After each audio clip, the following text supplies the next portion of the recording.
Hey, week 4 of my weekly log. So, what I worked on these past few weeks, I've been working on two things mostly. One, my startup. I'm also in an incubator for it, where it's super interesting. I met a lot of interesting people and learned a lot. And the conclusion of my validation for my startup is that the problem is not painful enough. So, I decided not to continue working on this problem and this startup. This changes a few things. But my goal now is then to gain experience and keep learning in an indie startup environment. So now a second thing that I'm doing is preparing my internships. I'm going through interviews and trying to be my best and to get the most value out of it, even from the recruiting process, but also for later on during the internships. So the plan for now is to do multiple internships and for sure like a full-time one this summer and maybe already one now and also the semester after the summer. So I'm working quite a lot actually for that. I have a proof of works to do, which is quite fun. So I'm very happy about this. And yeah, we keep learning, to be honest. What I learned, well, I learned a lot of things, but a few that I would like to mention here is that I was in an event and I met a sales guy, a sales expert, and he advises companies for their own sales.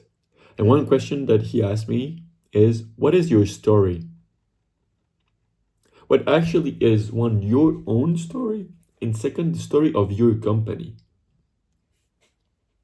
And I was like, that's a great point because I did not go through this.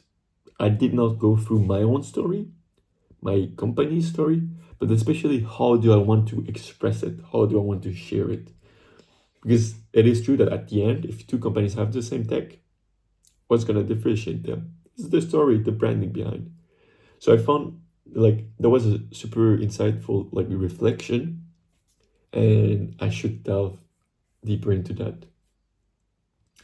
A second thing that I learned and that I kind of practice is that in the last meetings and that I had, and when I meet people, at the end of our conversation, I like asking, what is one questions?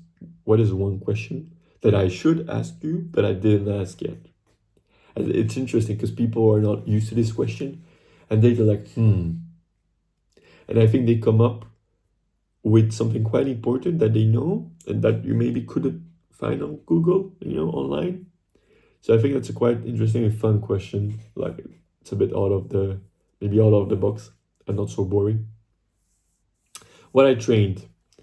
Well, I'm still injured, so I still can do sports. I've actually tried right now. I'm gonna get on the bike again to see if my leg is okay.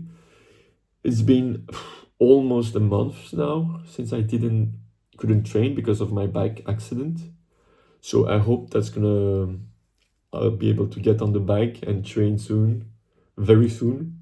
Because I mean, I just see that it's super important also mentally to kind of, it brings me a nice break, a refreshing break, and I can slow down for a second and just enjoy the time on the bike or doing sports.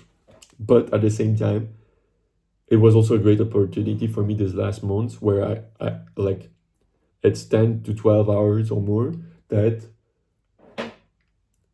that is free that I would spend doing sports or being on the bike, but I could use for something else. So in a sense, that was also great.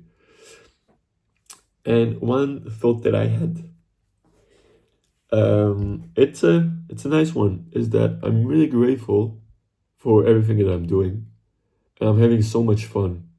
I'm just having so much fun meeting with new people, meeting with very interesting and super smart people, and people you can look up to, you can learn from, or maybe we're at the same stage, whatever. It's an environment in which I really feel at home, like the startup ecosystem, these kind of things. And I'm super grateful for that I can do things I have fun with, I find truly interesting, and I think it's the most important at the end. So that's great. That was it for me for week 4, and I'll see you at the next one.